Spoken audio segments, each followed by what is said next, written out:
Good. Really so good.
Thank you, Jesus.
Good evening, everyone.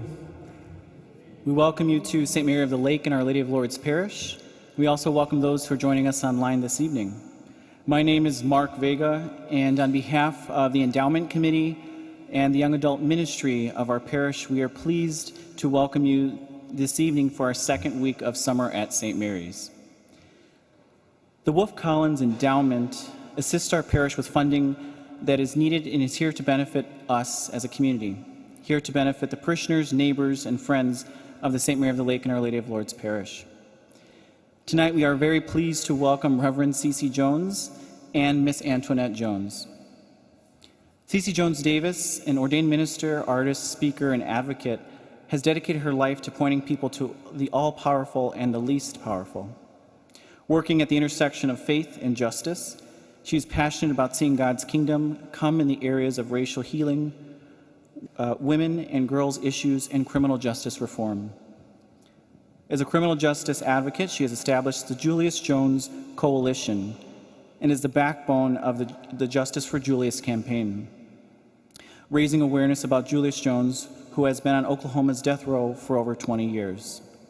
She was awarded the 2019 Phil Wall Abolitionist of the Year Award by the Oklahoma Coalition to abolish the death penalty, and received a special congressional recognition for her efforts in civil rights and social justice. We are also pleased to welcome Miss Antoinette Jones, whose brother is Julius Jones, and we are grateful that she joins us this evening all the way from Oklahoma City to share her witness as a Christian and a believer and someone fighting for justice. She's here with us to share her story this evening of what it has been like to have a family member who has been sentenced to the death penalty. And she is also in the continued fight for justice for Julius. Tonight, both women will engage us in conversation on how to fight for justice smartly.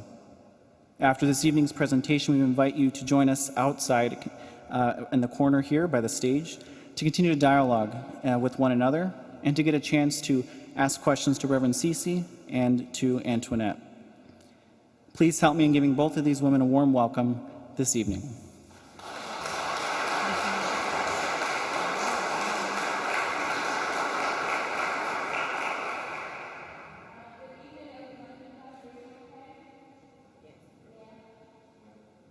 One, two. Is that right? Okay. All right, we are so grateful to be with you all tonight for your Summer at St. Mary's series.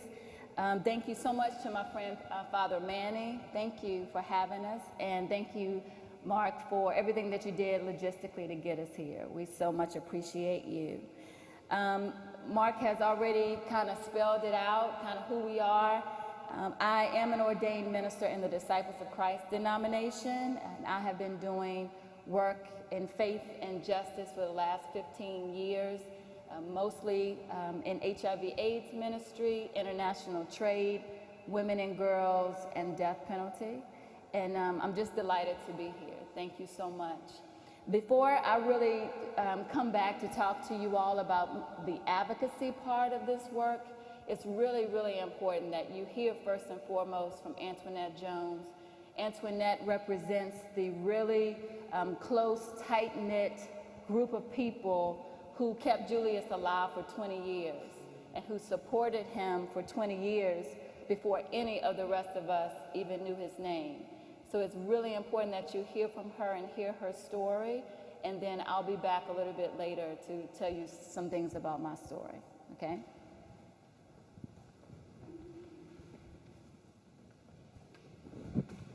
First, I want to thank Father Manning and Mr. Vega, and I want to thank each of you for coming out today to hear our story.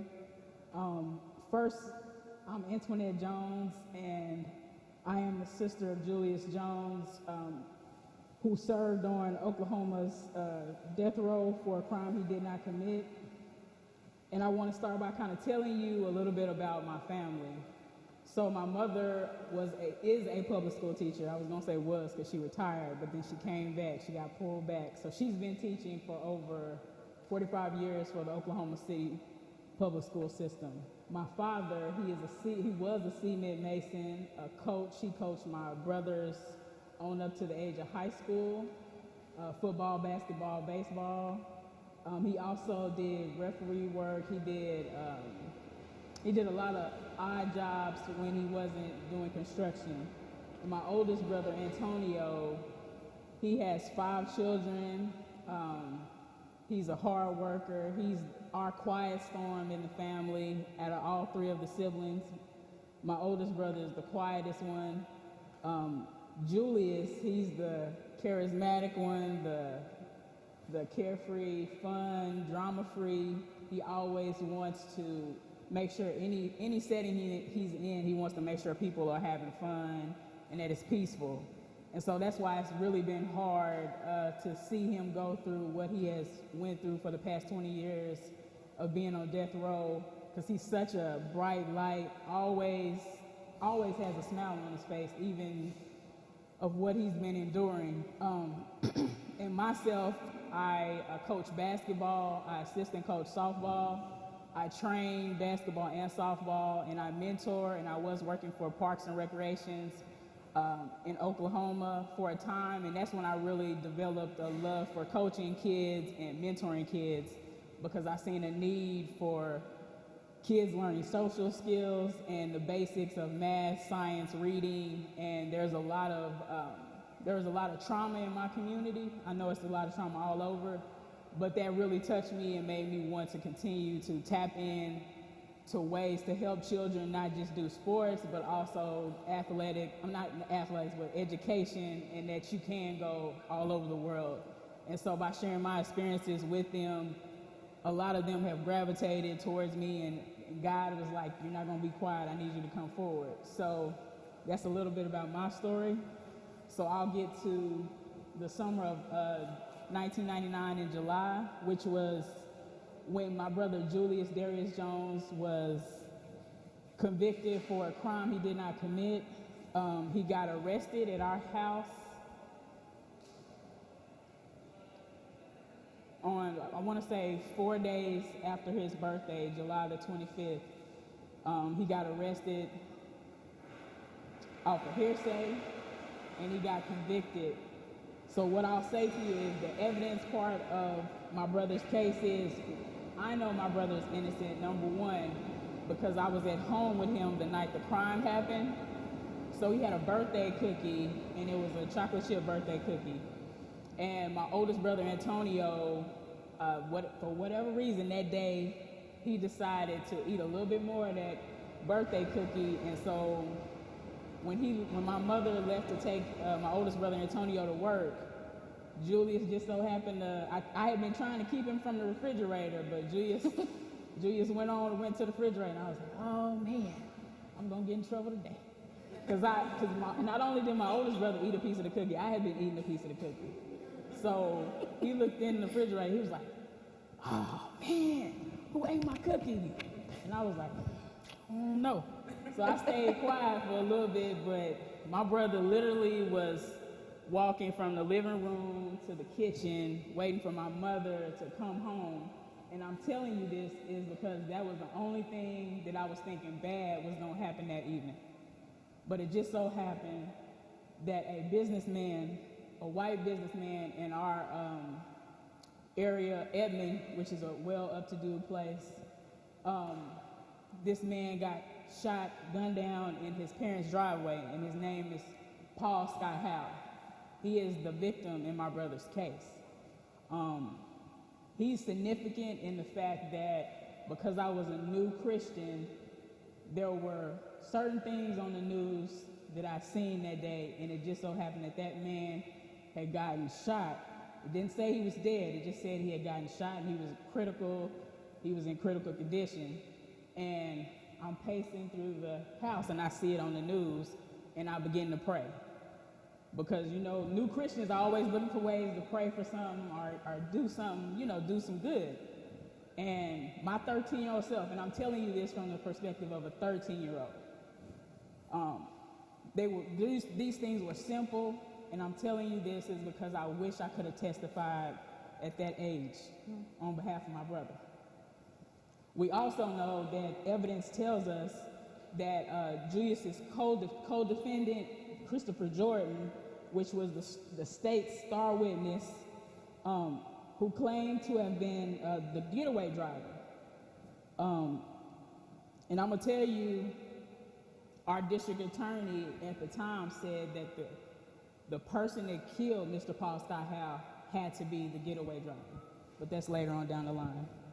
But Christopher Jordan claimed to have been the getaway driver, but not the trigger man. He confessed to multiple people over the course of I don't want to say 20 years, but over the course of the first few years of my brother spending in prison, Christopher Jordan confessed to at least 3 or 4 people that he had set Julius up to receive a reduced sentence. And this is significant because the state never said anything about this. Also, Julius did not match the only eyewitness's description, and the only eyewitness was Mr. Paul Scott Howe's sister, Megan Toby. She had a description of the killer. The only thing, what I would say to you is if his legal assistants had took the time to look for a mugshot that my brother had. So my brother was driving around and was doing donuts in an abandoned parking lot 9 days before the crime of Mr. Paul Scott Howe. This is how I know God is real.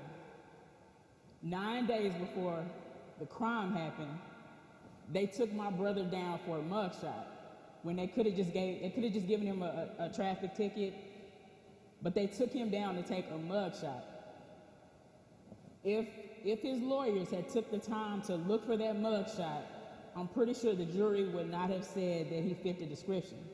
So Megan Toby said that she described the man being, that the man had 1 to 2 inches of hair sticking out.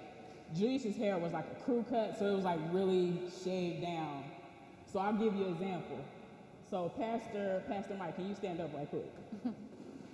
So this is the type of haircut that I'm talking about. You don't see any hair sticking out, right? 1 to 2 inches, right? I mean, that's obvious, right? So I wish his lawyers would have been able to dig for that information. That was very crucial. But these are key evidence. This is key evidence that the state did not speak out about, and this is also a few things that his inexperienced lawyers did not point out. Mm-hmm. So I will definitely say that race played a part in Julius's case as well. So the victim, like I described early on, Mr. Paul Scott Howe, was a white man who was gunned down in his parents' driveway in a white neighborhood. Media coverage of the case immediately suggested drug-related violence perpetrated by a black man. We believe the racially hostile environment contributed to an unfair trial, and I definitely believe it did. So, again, I was 13, but I remember things like my dad always telling us, don't ever run from the police. And so when Julius was talking to my dad and telling him what had happened when he had been arrested by the officer and how the officer had called him a nigger, excuse my language, called him the N-word and dared him to run, and I heard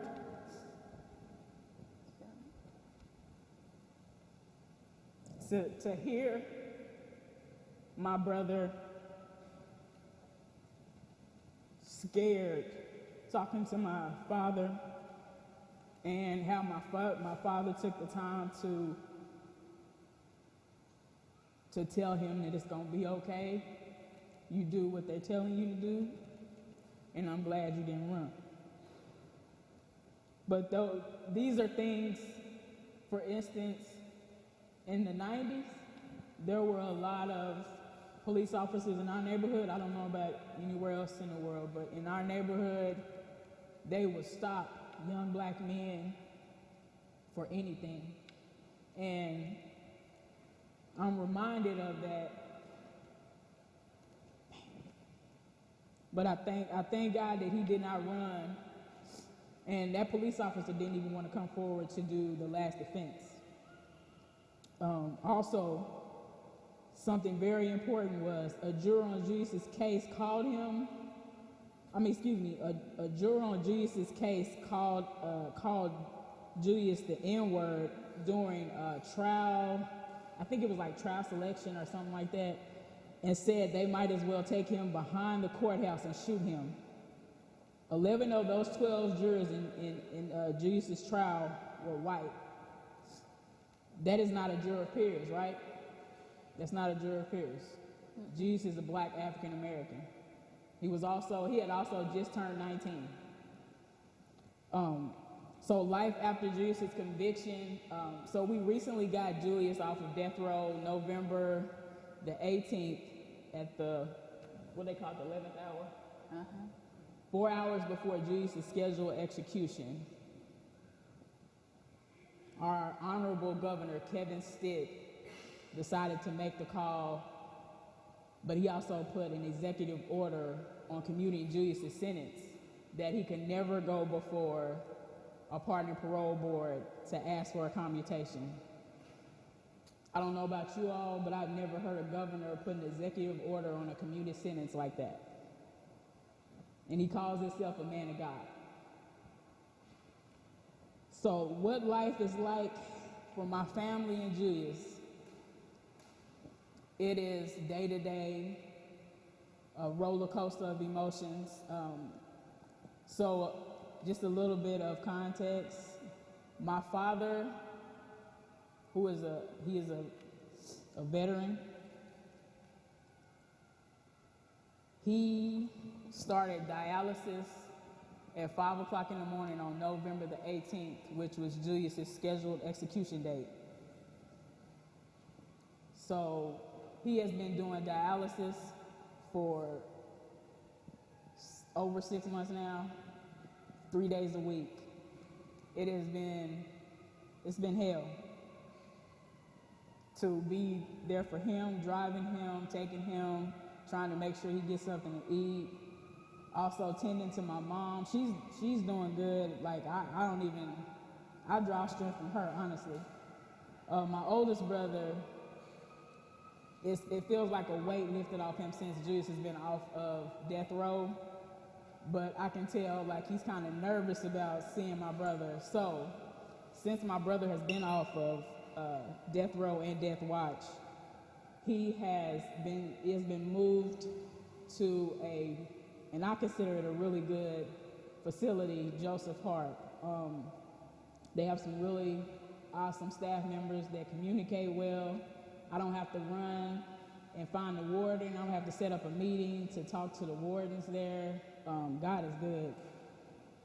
Julius also has a job now working at the gym there for a couple of hours, so he's not in his cell all the time like he was back at Big Mac McAllister, where he was basically locked up all day, underground in cement. That's what it is. So he's been able to be out more around people. Now I will say when he first was visiting us, and it might have been just this amount of people right here, I could see like he's always looking around, like trying to make sure everything is okay. He's went from kind of relaxing to that, just to see the transition of that. Like, I find positive ways to keep reinforcing him that you are getting ready to get out. God is preparing you to get out. So you need to be out in uncomfortable situations. So my mother, she definitely breathes a little bit more. She smiles even more. I know a lot of people see her smile all the time, but she smiles even more because she has more hope, going to see him. I think the hardest thing for my mother right now is leaving from visitation and not being able to take him. And I had talked to him yesterday, and he was like, "You leaving me again?" Like he was joking, but like that really hit, that really hit. And I was like, well, one day, I always trying to find something positive, so that that moment is not heavy. So I'll be like, well, one day you're gonna be traveling with me. I'm not gonna be able to keep up with you, you know. He was like, man, I hope so, because I'm ready to get out. And I said, well, you keep hoping, but you keep speaking that you're getting ready to get out. Don't just say you hope you get out. Speak that you are getting out. And so what I would tell you as a 13-year-old, knowing that my brother got convicted for something I know he didn't do, how that impacted me, I chose not to go to parties. I chose not to hang out with a lot of people that I could have. I chose to kind of be like average at playing sports. Like I went from really being aggressive, not aggressive, but really being like a go-getter in sports to just being like, well, until my brother gets out, I'm not gonna play as hard because he's not here to see it, you know. One thing that really impacted me was we had talked about him going to prom, my junior prom and my senior prom. So I designed my dresses. Each year I designed my dresses, my junior and my senior year. And he didn't get to take me. And that impacted me greatly because I know my brother didn't do this. So we were thinking he was gonna get out, you know? So I will say it's impacted me in a way that I hadn't took the time to look into, because I'm fighting to get his freedom. I'm fighting to get him out, you know, so I don't pay attention to little simple things like that. But my story, I didn't know my story touched a lot of people in my community because a lot of people were scared to talk to me. So thank you, Cece, for speaking out in our community and building that, what do we call it, unbreakable chain? Human chain. Thank you all for listening to me. That was the first time that I did not get emotional about the prom, because those were hard times for me. Like, I didn't enjoy my junior and senior prom. I don't even know what I did. I just know I went back home. I didn't even stay at the hotel that I paid for. So, what I will say a lot changed in 2017, 2018, and I thank God for touching Vanessa Pockins, Idea Linsengreen, Viola Davis, Julius Tenen, for creating The Last Defense. So The Last Defense took a look at cases of possible innocence. And so Julius's case was the second case. The first case was Darlie Rotier. I apologize if I got her name wrong. But Julius's case came on The Last Defense. And I want to say it took the world by storm. There were so many people in the state of Oklahoma that did not know that this was happening in their state or had happened in our state. And so even my cousins apologized for not knowing and not checking up on us. And The Last Defense really brought a voice to Julius's case, and it really showed, man, there is possible innocence. Things did go wrong, you know. There was mishandling of evidence. So much was wrong. The advocacy really woke up the state of Oklahoma. A lot of young people came forward and started different organizations, started doing different rallying.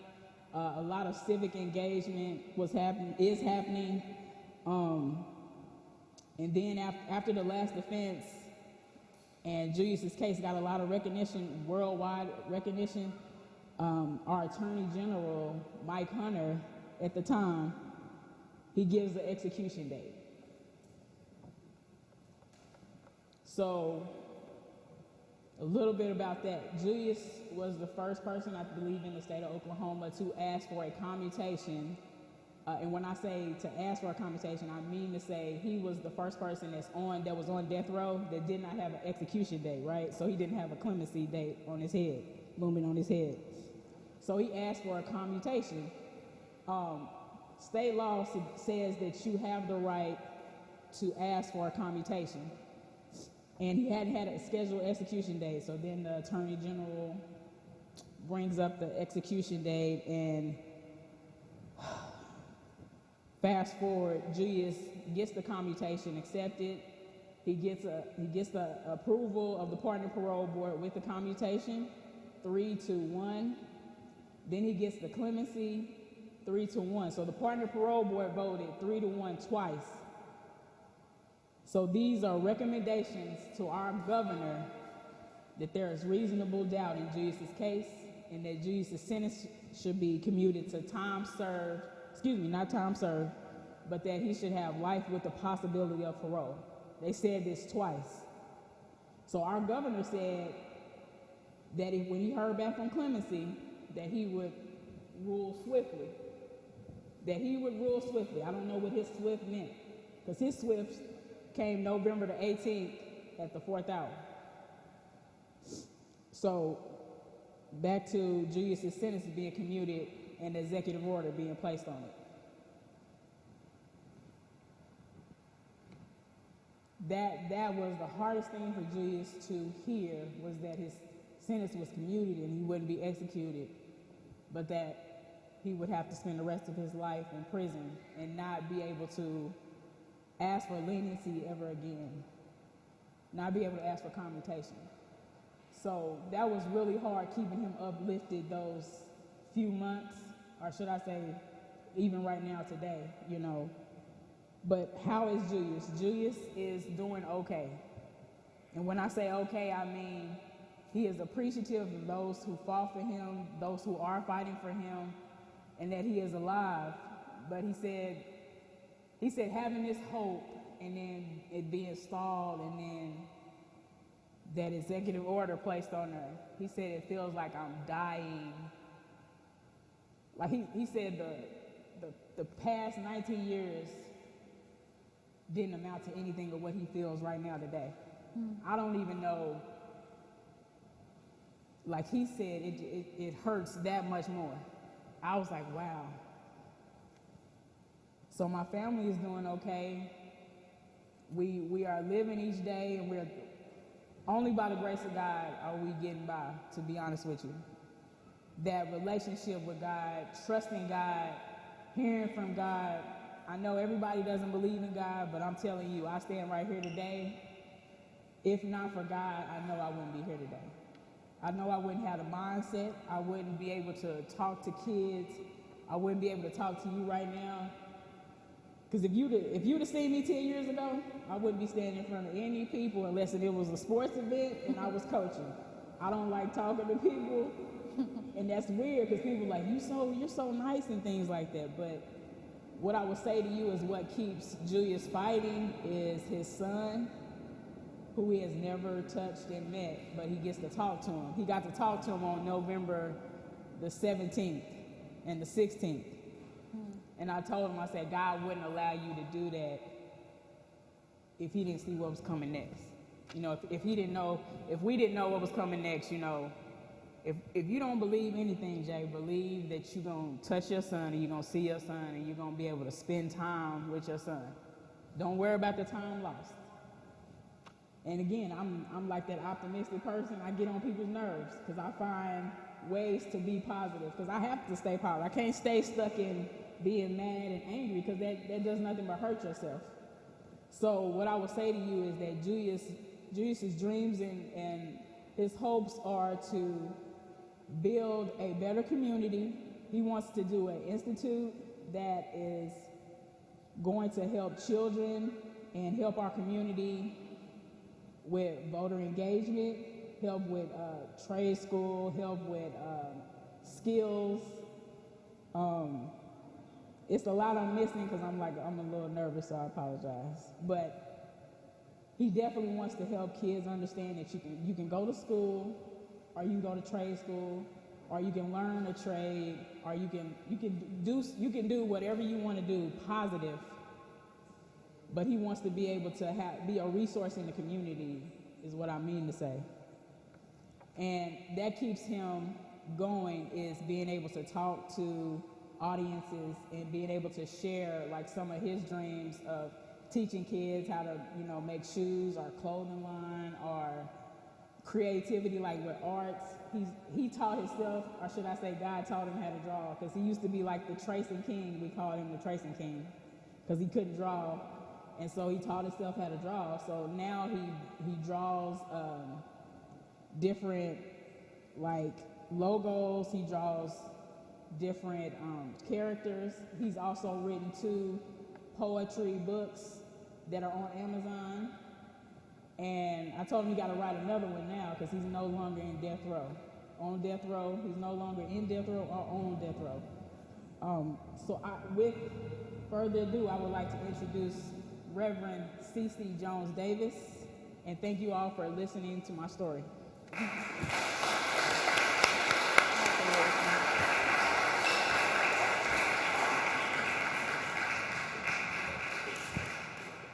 That's what you want me to do? Yep. All right. So you see why it was really, really important to hear from Antoinette. And before I even kind of talk about my work, I just want to say, like, this family is one of the most faithful group of people I have ever met in my life. That last week, the week that the execution was scheduled for, November the 18th, was a nightmare. It was a nightmare. And Pastor Mike was on the ground. Pastor Mike, wave your hand again so people see who you are. Gordon, who's done our digital media, wave your hand, Gordon. He was on the ground. It was a nightmare. I wish it just would have never happened, because it's something that none of us will ever be able to forget. But I want you to know something. Earlier that week, Antoinette called down to the prison and said to them, I want to schedule a meeting, a visit with my brother for Sunday. And the prison said, well, ma'am, I'm sorry, your brother is scheduled to be executed on Thursday. And Antoinette said, I know what you said, but I want to schedule a visitation with my brother for Sunday. And I want y'all to know that Antoinette was sitting there with her brother that Sunday. I have to say that if it had not been for God, we never would have made it. That this campaign, this effort to save and free Julius has been genuinely faith-rooted. I'm from Halifax County, Virginia, but I lived in Oklahoma for 6 years, and around year number 3 of living in Oklahoma, I stumbled upon the docuseries that Antoinette referred to, The Last Defense. It was a docuseries that aired in the summer of 2018 on ABC. I lived in Oklahoma, but I have to even tell you something before then. And I don't tell this part of the story often because, people will think I'm crazy. But before that, my family was scheduled to move out of Oklahoma at the beginning of that summer. And I heard the Lord say, I need you for something, you have to stay. And I had a group of little ladies praying with me about that because he said, you have to stay, I have something for you to do. But I had no idea what it was. So I had these ladies praying with me, and I said, God says I'm supposed to stay, but we're scheduled to leave. And about 2 weeks before the moving trucks came, my husband came to me and said, let's just stay. Out of the blue, let's just stay. And I said, thank God. Great. And a month later, I watched The Last Defense. And it was the story of Julius, and all of the things that you've already heard about tonight, about his wrongful convictions and the things that led him to be wrongfully convicted in Oklahoma. And my heart was completely broken. My heart was so broken. And I couldn't sleep that night after watching it. And so the next day, I Googled his attorneys who had been in the docuseries. I Googled their names. I got a telephone number. I gave them a call. They were based in Arizona. And one of them answered the phone, and I said, my name is Cece. I live in Oklahoma City. I've heard about this man, Julius Jones, and I haven't been able to sleep. We cannot allow a man to die when there is so much evidence that points to his innocence. What can I do? And the lady said, you're so nice. You should write a letter to the governor. And I said, okay. So I hung up, but writing a letter to the governor just was not enough. Wasn't enough for something like this. And so that really began a really gritty, grassroots effort to raise awareness about who Julius Jones was, because what I noticed, again, I wasn't from Oklahoma, but what I noticed was that a lot of people weren't talking about him. A lot of people had not heard his story. And so my job at that point was to cry loud and spare not. My job was to use that documentary to show everybody that the state of Oklahoma was at risk of executing an innocent man. And so through a series of calls and meetings and power mapping and talking until I was completely blue in the face, the advocacy work around Julius started. And, the doors that opened really were supernatural. There was some really hard work that went into this, but you have to know that God was in it from the very beginning. When I felt the call of God to get involved in this work, I'm so grateful that I had enough sense to call an intercessor. I called a friend of mine who's an intercessor. I told her what God had called me to do, and she committed to praying with me every Tuesday morning at 5 a.m. for 30 minutes about nothing but Julius Jones. And that's what we did for 4 years. Tuesday, 5 a.m., Julius Jones. And the supernatural doors that started to open, I believe because of the power of prayer, was incredible. Very early on, I might have had been in the work for, let's say, 7 months. I was already sitting in the governor's office. And I was sitting with the governor's staff, and I was saying, hey, I know you don't know me, and I'm really not a whole lot to know, but here's what you should know. You should know that the state of Oklahoma is at risk of executing an innocent man, and that we are not going to stand by. Now, who were we at that point? I don't know who we were, but I said we. I went in there with some bold talking points, and it was just me. We are not going to stand by and let you execute this man. And I remember saying to them, the rain will come. The rain will come. And you need to know that by the grace of God and the power of God, the rain did come. At that time, I had no idea that that was prophetic. I honestly felt like Noah building an ark in a situation where nobody was paying attention.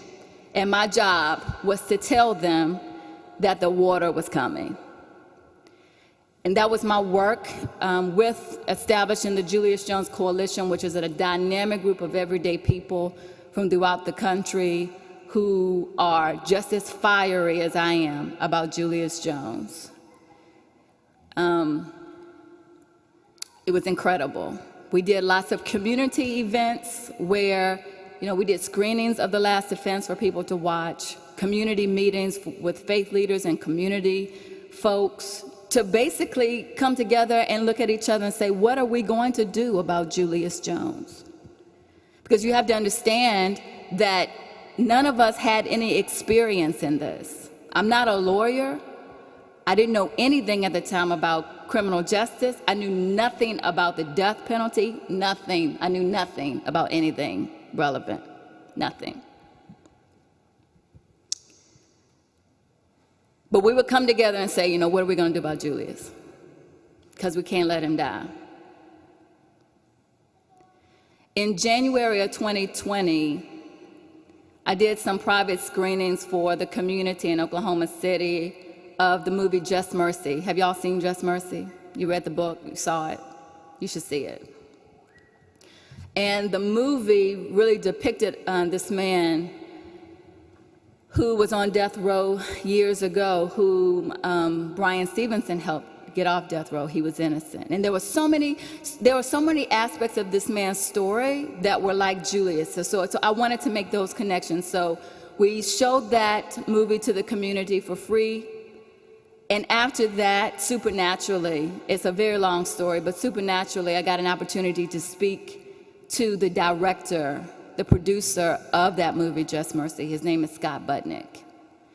And once connecting with Scott Budnick, and he realized the work we were doing on the ground to save Julius, he brought in influencers. He brought in his organization that is near and dear to his heart, Represent Justice.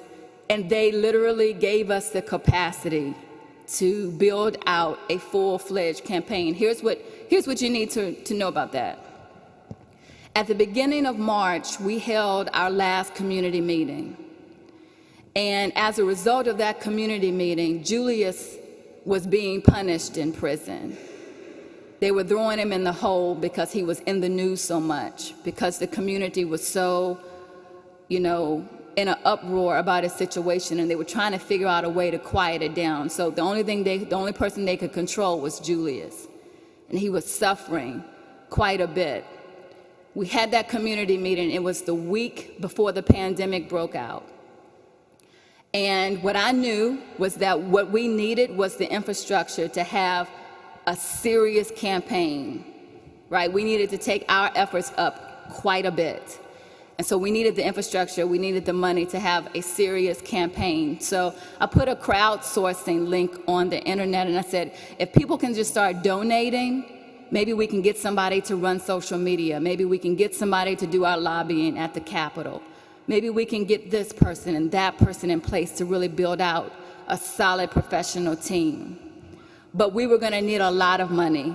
And I was like, where in the world are we going to get that money from? So I started this link on social media.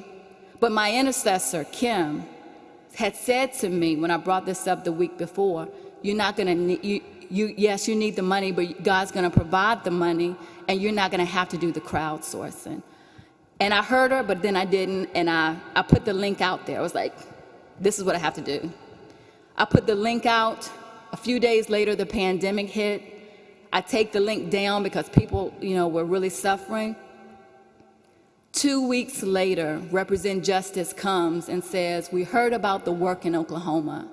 We want to give you a campaign. I did not have to raise $1 on my own. I didn't have to hire one person on my own. They literally gave me a campaign.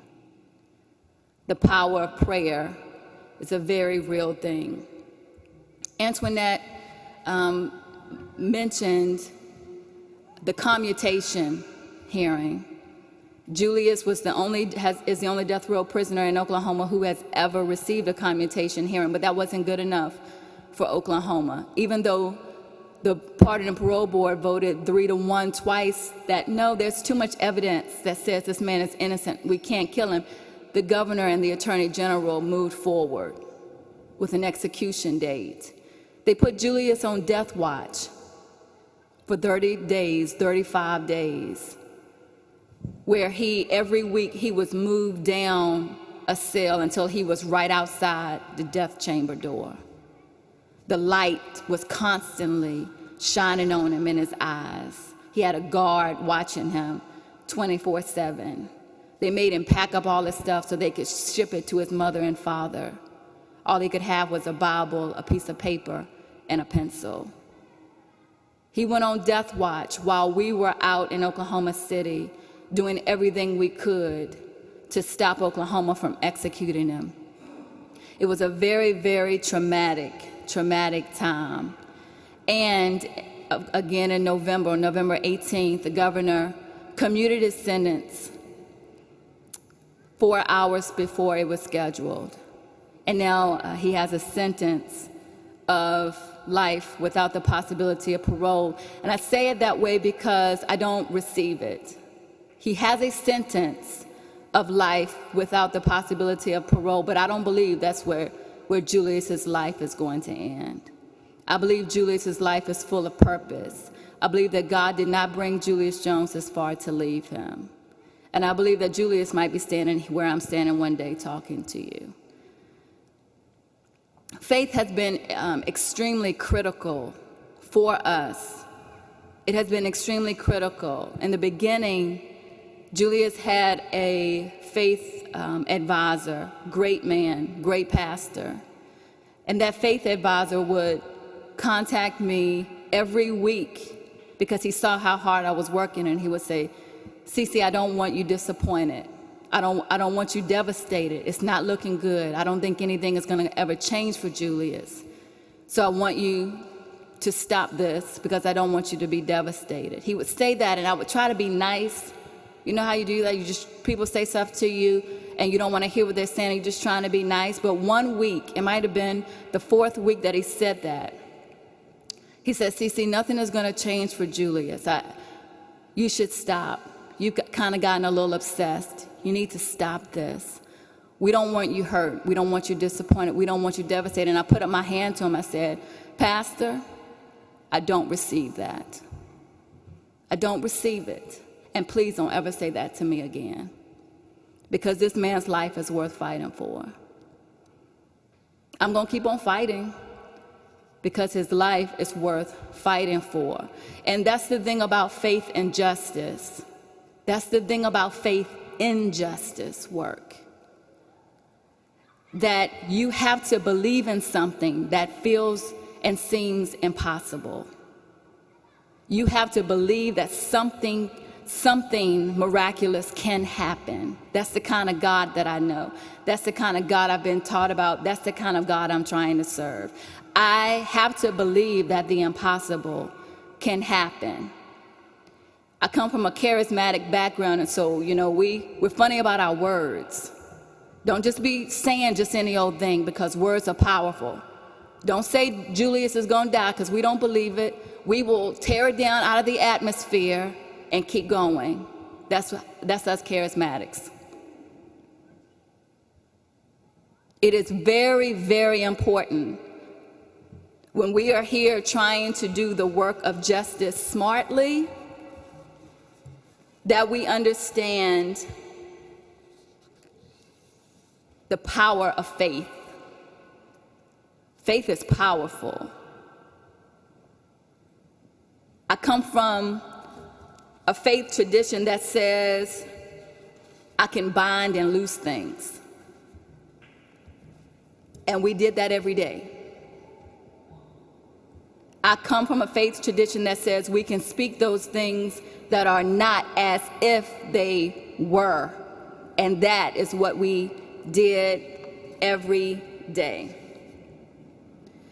Justice, doing justice smartly, is about starting, for me, it's about starting genuinely with faith. Faith, do you believe the thing can change? Do you have any real hope in this thing that you're committing yourself to do? Do you have a prayer life? Prayer is extremely important in the fight for justice. I don't care what issue we're talking about. If God isn't with it, I can't do it because it's too much, it's too big. God has to be involved. There's a scripture that a lot of us who do social justice work lean on a lot.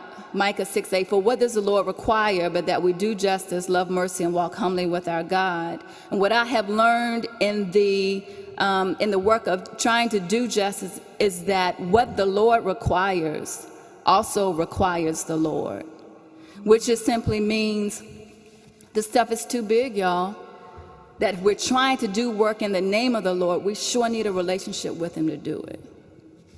What the Lord requires also requires the Lord. I've also learned that in doing justice smartly, it requires just authenticity. That in the way that I am called to fight, in the way that I am called to engage, to advocate, might not be like somebody else is called to do it. And I have to be okay with that. I have to be okay with engaging a battle in my own armor. I can't put on another person's armor to fight this. I have to use the gifts, the graces, the anointings that I have in order to engage effectively. If I try to be somebody else, it's not going to work. And so to do the work of justice smartly, you've got to be committed to being yourself. You've got to be committed to being yourself. I also recognize in trying to do justice smartly that having good intentions is great, but it's not enough. That it requires us to be wise, to actually know something about the subject matter, to learn something about the subject matter we're engaging. It requires us to be careful. And we were an extremely careful campaign. I don't know if you caught it, but Antoinette stood here even today and referred to the governor as the honorable governor. Careful with how you wield words. There was a lot of grace and humility in this family that really did ooze onto those of us who joined them in the fight.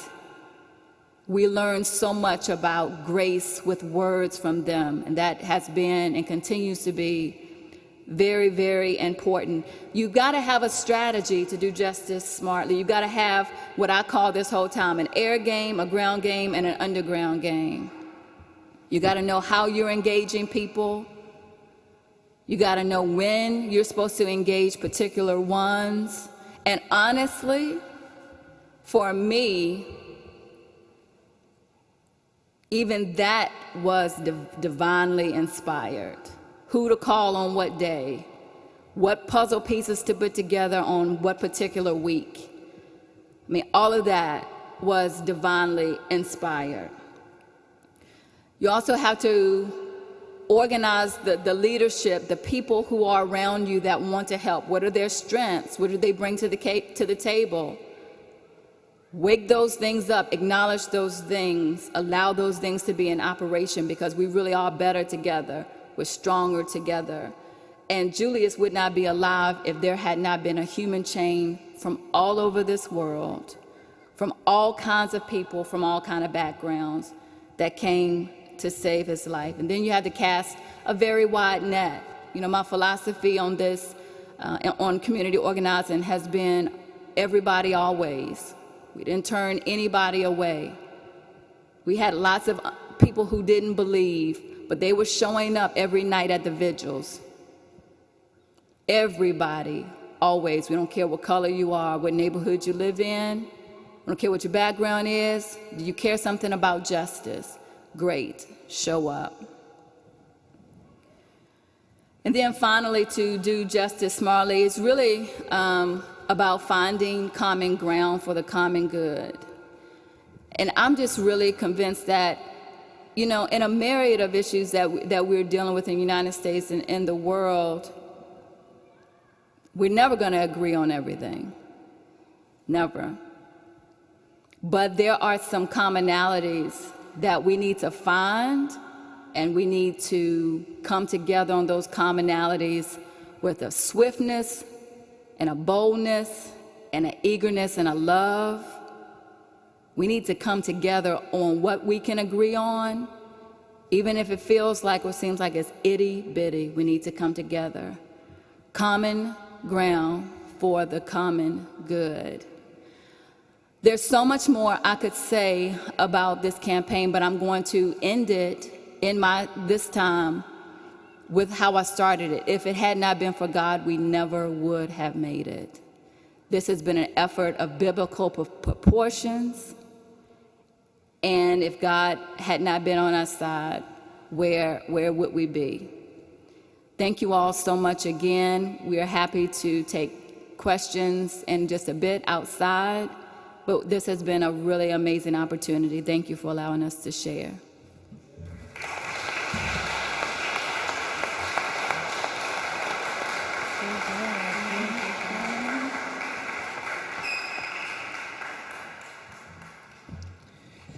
I want to thank both of you for your testimony, for your passion, for your faith. This is a mostly Catholic audience, so we don't do amens during when we're moved and things of that sort. I've been trying. My community knows on Sunday, but I'm like, talk back to me, church. I know you're Catholic, but let me give you a sign. Let me give you a license to be able to talk back. So thank you. We're very moved, not just by your words, but by your witness, by your faith in Jesus. And there's so many people who are trying to do activism in the world, and it's rightly so. But for us as men and women of faith, Jesus needs to be at the center. And I think what you have said about prayer and praying every single Tuesday at 5 a.m., it's something that I'm not sure you've shared before with an audience, but it is so powerful to remember that everything starts with Jesus and it ends with him, and all the graces that you have received. I also want to convey to you, Antoinette, if you can please tell your mom, I was so moved during those press conferences. Instead of having her usual talking points, she would stand in front of all these cameras and reporters that's I'm sure not her life, and would speak so eloquently about Jesus and about faith and about how she believed that she was going to be able to hug her son. And I was many times moved by her witness as how she was able to integrate both things in front of the audience of the U.S. So thank you both for your presence today and for the gift of your faith and for sharing with us, for flying from Washington, D.C., and for coming from Oklahoma City. Thank you both. Thank you.